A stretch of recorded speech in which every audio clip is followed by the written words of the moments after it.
Ce que vous voyez à présent, c'est le héron. Traditionnellement, dans certains styles, ils attaquent juste comme ça. Mais à moins que vous soyez prêt à passer des années à vous entraîner pour durcir vos doigts, la façon la plus simple est d'utiliser un objet, un stylo, une baguette. C'est la position idéale car vos doigts supportent l'objet. Si vous le teniez ainsi, il risquerait de casser. Et il casserait avant que vous ayez pu porter votre attaque.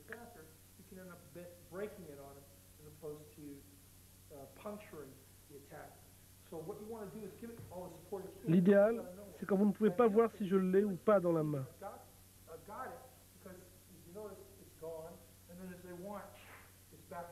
C'est parti, c'est revenu.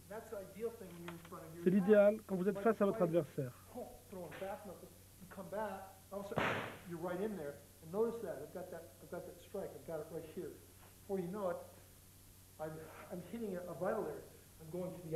J'attaque l'œil, je peux lui crever l'œil. J'attaque sous la mâchoire. Je vais frapper à la base du cou, derrière.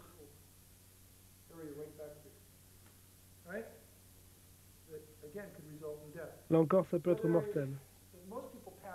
La plupart des gens ne réalisent pas à quel point un stylo peut être dangereux.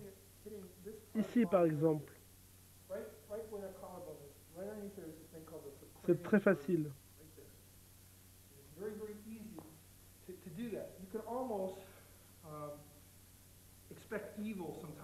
Il faut se méfier des gens. Voilà ce que je veux dire. En se serrant la main, par exemple. C'est pourquoi les orientaux préfèrent une courbette. On peut très facilement prendre l'avantage sur un adversaire en lui serrant la main. Par exemple, je viens pour lui serrer la main, il tend son bras, je le contourne en saisissant sa main et je vais frapper l'artère sous-clavière.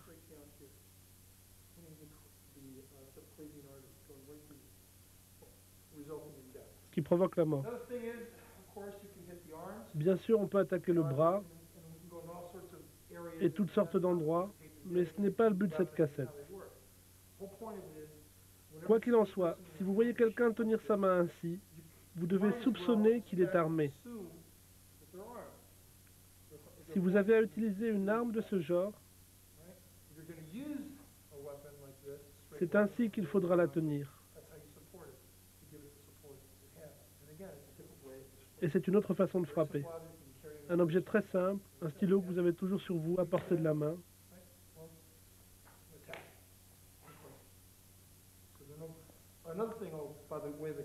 Autre chose à propos du héron, vous pouvez attaquer en haut et hop, vous attaquez en bas, par en dessous.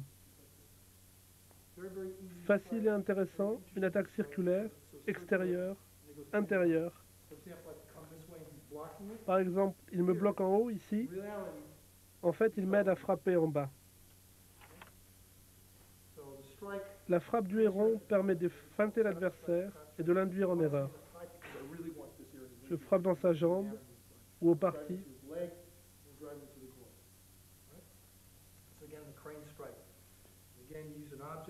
On tient l'objet, on le renforce de tous les côtés avec ses doigts.